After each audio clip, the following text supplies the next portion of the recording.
নমস্কাৰ আপোনালোকে চাবলৈ আৰম্ভ কৰিছে ইনসাইট ইণ্ডিয়া ষ্টুডিঅ'ত মই সাজিদ এই মুহূৰ্তত অসমৰ ৰাজনীতিৰ প্ৰেক্ষাপটৰ এটা খবৰ লৈ অহাৰ চেষ্টা কৰিছো 12 নৱেম্বৰত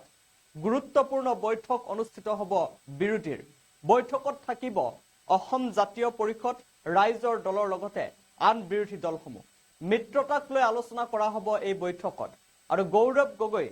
সভাপতি হোৱাৰ পিছতে প্ৰথমখন বিৰোধীৰ বৈঠক অনুষ্ঠিত হ'ব আৰু এই বৈঠকত গুৰুত্বপূৰ্ণ সিদ্ধান্ত লোৱাৰ সম্ভাৱনা আছে মিত্ৰতাক লৈ আলোচনা হ'ব এই বৈঠকত এই খবৰটো এই মুহূৰ্তত লৈ অহাৰ চেষ্টা কৰিছো ফুল প্লেটৰ মাধ্যমেৰে খবৰ দিয়াৰ চেষ্টা কৰিছো এই মুহূৰ্তত অসমৰ ৰাজনীতিৰ এটা খবৰ 12 নৱেম্বৰত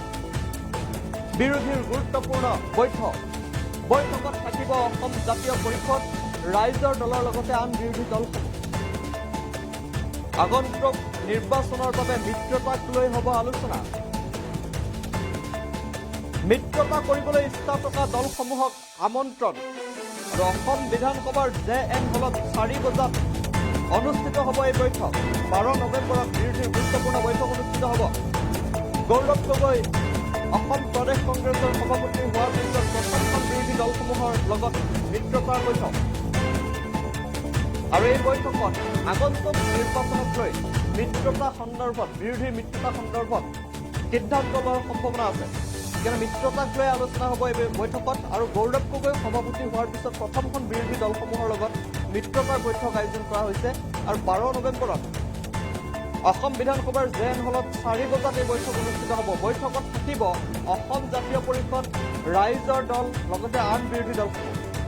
আৰু আগন্তুক যি 26ৰ বিধানসভা নিৰ্বাচন এই নিৰ্বাচনত মিত্ৰতাক লৈ হ'ব আলোচনা মিত্ৰতা কৰিবলৈ ইচ্ছা থকা দলসমূহক আমন্ত্ৰণ জনোৱা হৈছে আৰু অসম বিধানসভাৰ জেএন হলত